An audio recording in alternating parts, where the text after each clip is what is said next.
આ તરફ નગરપાલિકાની સભામાં મારામારી જોવા મળી છે। બનાસકાંઠાની પાલનપુર નગરપાલિકાની સામાન્ય સભા જનતાના કામની જગ્યાએ ઉગ્ર થઈ ગઈ। સામાન્ય સભાનો હંગામો બળપ્રયોગ સુધી પહોંચી ગયો અને વિપક્ષ નેતાએ પાલિકા પ્રમુખ અને ઉપપ્રમુખ પર બળપ્રયોગ કરતા માહોલ ગરમાઈ ગયો। આ સમગ્ર ઘટના વિપક્ષ નેતા અંકિતા ઠાકોરે પાલિકા પ્રમુખ પર ભ્રષ્ટાચારના આક્ષેપ સાથે ઉધડી લીધો હતો અને તે દરમિયાન માહોલ ગરમ થઈ ગયો અને મામલો બળપ્રયોગ સુધી પહોંચી ગયો। તો હાલ સામાન્ય સભા સમેટાઈ ગઈ છે, પણ પાલિકા પ્રમુખ અને ઉપપ્રમુખે વિપક્ષ નેતા સામે પોલીસ ફરિયાદ કરવાની કાર્યવાહી હાથ ધરી।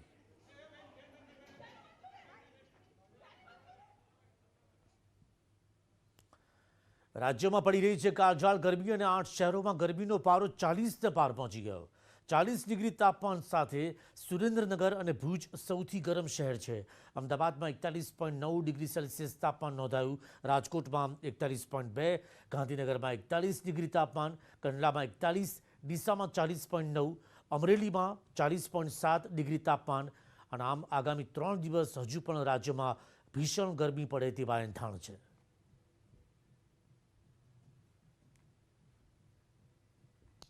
તો આગામી 3 દિવસ રાજ્યમાં કાળઝાળ ગરમી પડશે। લોકોએ શેકાવા માટે તૈયાર રહેવું પડશે। ધોમધખતો તાપ આકાશમાંથી જાણે કે અગનગોળા વરસી રહ્યા હોય તેવું લોકો અનુભવ કરી રહ્યા છે।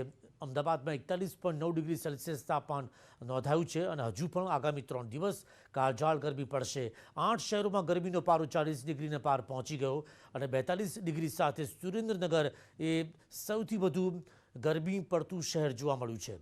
તો રાજ્યમાં કાળઝાળ ગરમીનો સામનો લોકો કરી રહ્યા છે તેવા સંજોગોની અંદર હવામાન વિભાગના લોકો કહી રહ્યા છે કે જો જરૂર પડે તો જ ઘરની બહાર નીકળશો। આમ આકાશમાંથી વરસી રહ્યા છે અગનગોળા અને આ અગનગોળા આગામી 3 દિવસ દઝાડશે। હવામાન વિભાગે રાજ્યના કેટલાક વિસ્તારોમાં યલો એલર્ટ પણ આપ્યું।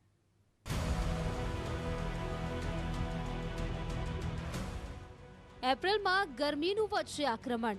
આગામી 3 દિવસ રાજ્યમાં પડશે ભીષણ ગરમી। રાજ્યની જનતાએ 43 ડિગ્રીનું ટોર્ચર સહન કરવું પડશે। જેમ જેમ ઉનાળો આવી રહ્યો છે તેમ તેમ આકાશમાંથી અગનગોળા વરસી રહ્યા છે। આગ ઓગતી ગરમી આગામી દિવસોમાં વધવાની હવામાન વિભાગે આગાહી કરી છે। દક્ષિણ પશ્ચિમથી પશ્ચિમના સૂકા ગરમ પવનને લીધે રાજ્યનું તાપમાન ઊંચકાયું છે અને આ દરમિયાન ગરમીનો પારો 43 ડિગ્રીને વટાવી જાય તેવી શક્યતા છે।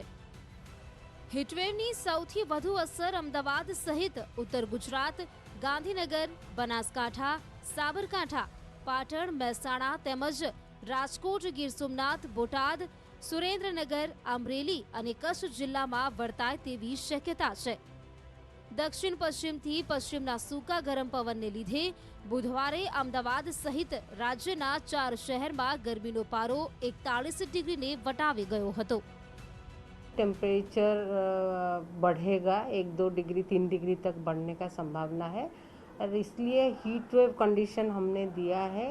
सौराष्ट्र कच्छ के लिए अगले 3 दिन तक हीट वेव कंडीशंस प्रिवेल होगी आइसोलेटेड पॉकेट्स में, और गुजरात रीजन में अगले 5 दिन के लिए हीट वेव रहेगा आइसोलेटेड पॉकेट्स में। Mostly northern part of Gujarat and north eastern part of Gujarat, जैसे बनासकांठा, साबरकांठा, महसाना, पाटन, अहमदाबाद, गांधीनगर, ये सारे जगहों में आइसोलेटेड पॉकेट्स में टेम्परेचर मतलब हीट वेव होने का संभावना है।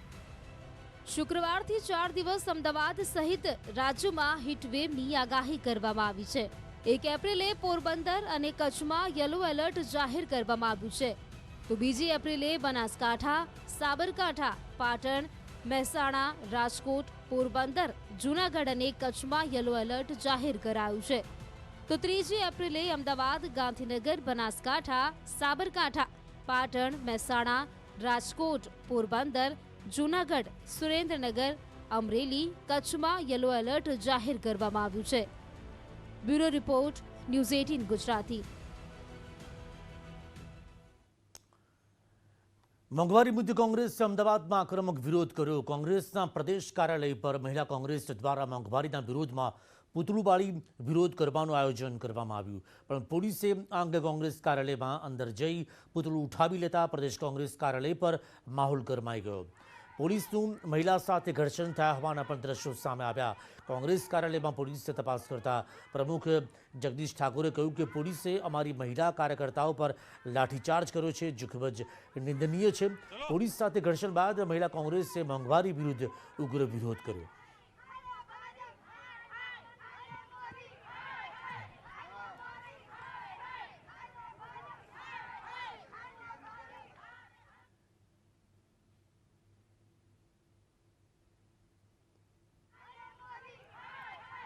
તો 5 દ્રશ્ય આપ જોઈ રહ્યા છો. કૂદકે ને ભૂસકે વધતી મોંઘવારીના કારણે જનતા ત્રાહિમામ પોકારી ઉઠી છે. જનતાના આ મુદ્દાને પણ કોંગ્રેસ રસ્તા પર લઈને આવી. કોંગ્રેસમાં ઠેર ઠેર વિરોધ કરી રહી છે. તો માંજા મુક્તિ મોંઘવારી સામે કોંગ્રેસે સરકારને ઘેરવાના પ્રયાસ કરી રહી છે. મોંઘવારીનો અલગ અલગ રીતે વિરોધ કરવામાં આવી રહ્યો છે. તો ક્યાંક નનામી કાઢવામાં આવી, ક્યાંક છાજ્યા લેવામાં આવ્યા હતા. સુરક્ષા વચ્ચે વિરોધ કરવામાં આવ્યો. મરણતોલ મોંઘવારી સામે લોકોએ જબરદસ્ત વિરોધ નોંધાવ્યો છે. કોંગ્રેસનો આ હલ્લાબોલ એ રાજ્યમાં અલગ અલગ વિસ્તારોમાં જોવા મળ્યું.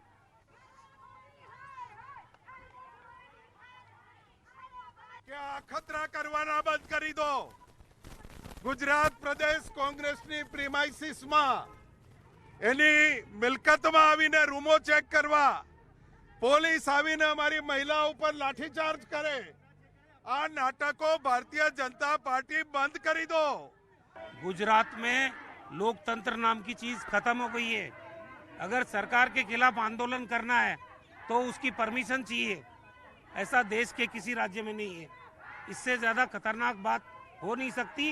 इसकी कीमत आने वाले चुनाव में गुजरात में भारतीय जनता पार्टी को भुगतनी होगी. પેટ્રોલ ડીઝલના દરરોજ વધતા ભાવે લોકોની કમર તોડી નાખી છે. પરંતુ સિંગતેલમાં પણ દરરોજ થતો વધારો મધ્યમ વર્ગના લોકો માટે મરણતોલ ફટકા સમાન છે. સિંગતેલના ડબ્બાનો ભાવ 2700 પાર પહોંચી જતા ગૃહિણીઓને આક્રોશ આસમાને પહોંચ્યો.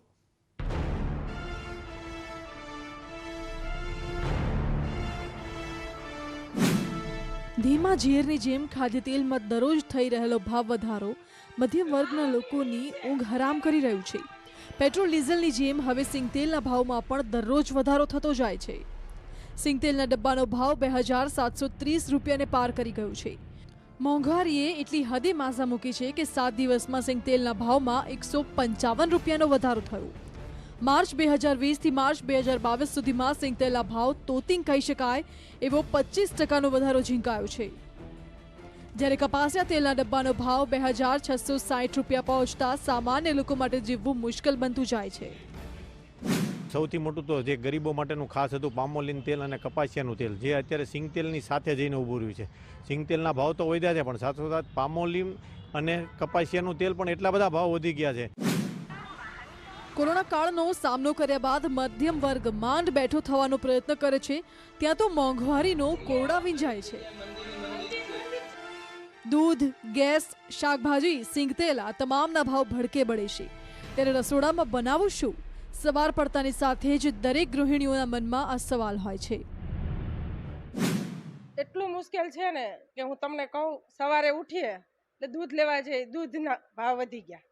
લીંબુ લઈ તો લીંબુના ભાવ વધ્યા, શાકભાજી લઈ તો શાકભાજીના ભાવ વધ્યા. તો દરેક જગ્યાએ એટલી આમ રસોડામાં તકલીફ પડે કે આમ એમ થાય કે હવે કરવું શું. સવારે ઉઠી સિંગતેલના ભાવ એટલા વધ્યા. મોંઘવારી એટલી વધી ગઈ છે કે સામે આવક જ નથી, કે આપણું ઘર ચલાવવું એટલું મુશ્કેલ થઈ ગયું છે કે સવારથી જોઈએ કે દૂધના ભાવ કે શાકભાજીના ભાવ કે વસ્તુ કેવી રીતે ખરીદવી એ જ ખબર નથી પડતી આપણને. મોંઘવારીના માર વચ્ચે સામાન્ય પરિવારની પરિસ્થિતિ એ છે કે એક સાંધે ત્યાં તીર તૂટે. કઈ વસ્તુમાં કાપ મૂકવો અને કઈ વસ્તુ લેવી એ મૂંઝવણ દરેક મધ્યમ વર્ગના લોકોને છે.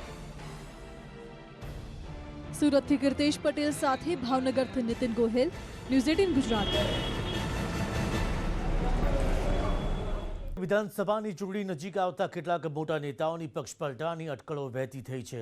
કોઈએ અટકળોને નકારી કાઢી તો કોઈએ રાજકારણમાં પ્રવેશવા અંગે હજુ જવાબ નથી આપ્યો.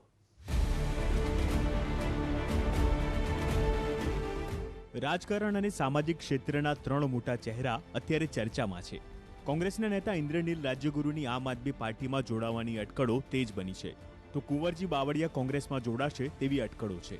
આ તરફ નરેશ પટેલ કોંગ્રેસમાં જોડાશે તેવી પણ અટકળો છે. આ માત્ર અટકળો છે. પૂર્વ કેબિનેટ મંત્રી અને જસદણથી ધારાસભ્ય કુંવરજી બાવળિયા ફરી કોંગ્રેસમાં જોડાશે એવી અટકળો વહેતી થઈ હતી. એવી વાતો વહેતી થઈ હતી કે ટિકિટ કપાવવાની શક્યતાને જોતા બાવળિયા ફરી કોંગ્રેસનો હાથ પકડી શકે છે. જોકે બાવળિયાએ ટ્વીટ કરીને અટકળો પર પૂર્ણ વિરામ મૂકી દીધું. કોંગ્રેસમાં જોડાવાની વાતને તેમણે પાયાવિહોણી ગણાવતા કહ્યું કે તેઓ હંમેશા ભાજપમાં જ રહેશે. તો આ તરફ નરેશ પટેલ કોંગ્રેસમાં જ જોડાશે તેવી વાતો જોરશોરથી વહેતી થઈ છે. નરેશ પટેલને કોંગ્રેસમાં મોટો હોદ્દો મળવાની પણ વાત સામે આવી. જોકે ખોડલધામ તરફથી આ તમામ અટકળોને ફગાવી દેવાઈ અને એપ્રિલના મધ્ય સુધી રાહ જોવા કહેવાયું.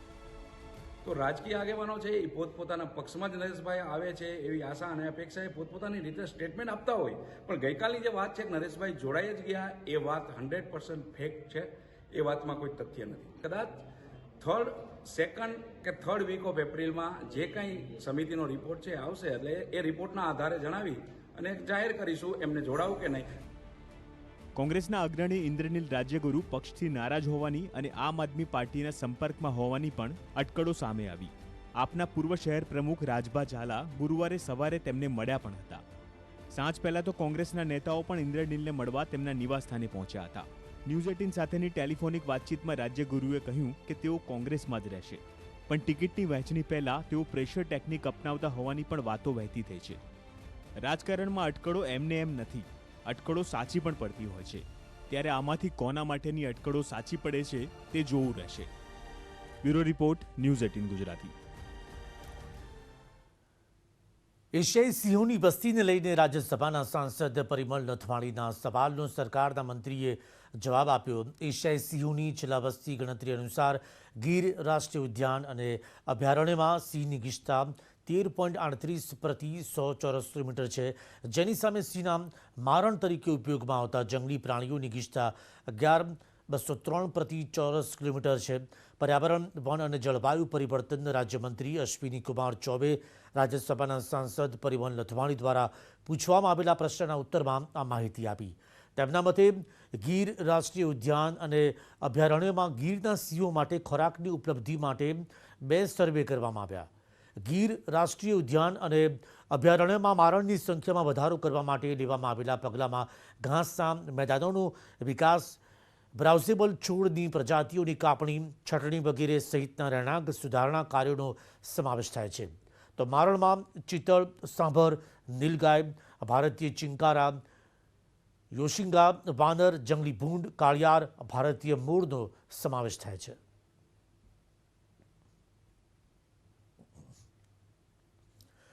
એક ગામને 2 સિંહોએ લીધું છે બાનમાં. અડધી રાત્રે સાવજે ગીર સોમનાથના વડવિયાળા ગામમાં ધામા નાખ્યા અને આખા ગામને હેરાન પરેશાન કરી નાખ્યું.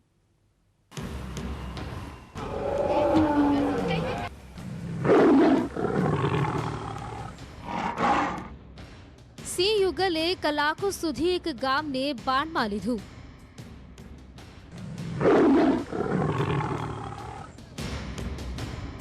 ક્યારેક દિવાલ પર તો ક્યારેક ગામની ગલીઓમાં.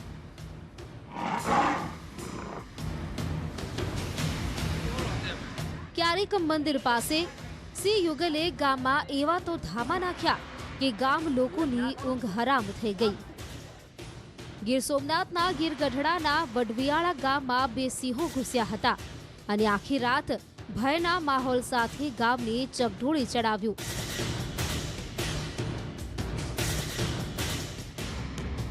ઉના ગીર ગઢડા પંથક ગીર જંગલ બોર્ડરની નજીક આવેલ હોય. અહીં છાશવારે સિંહ, દીપડા જેવા પ્રાણીઓ શિકારની શોધમાં ગામડાઓમાં આવી જાય છે. રાત્રે ગામમાં એક સિંહ યુગલ આવી ચડ્યા બાદ વન વિભાગ અને પોલીસને જાણ થતાં બંને વિભાગ ત્યાં પહોંચ્યા. સિંહણ થોડી વાર બાદ ચાલી ગઈ, પણ સાવજે તો દિવાલ પર કલાકો સુધી સામ્રાજ્ય જમાવી દીધું.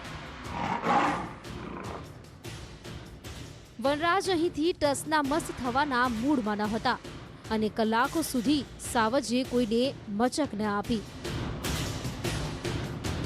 સામાન્ય રીતે શિકારની શોધમાં સિંહ મોડી રાત્રિના સમયે ગામમાં લટાર મારવા નીકળતા હોય છે, પરંતુ વડવિયાળા ગામમાં સિંહોએ રાત્રિના 10 વાગે લોકોની અવરજવર વચ્ચે જ ધામા નાખી દીધા. સિંહ આવ્યાની ખબર પડતા જ લોકોના ટોળે ટોળા આવી પહોંચ્યા.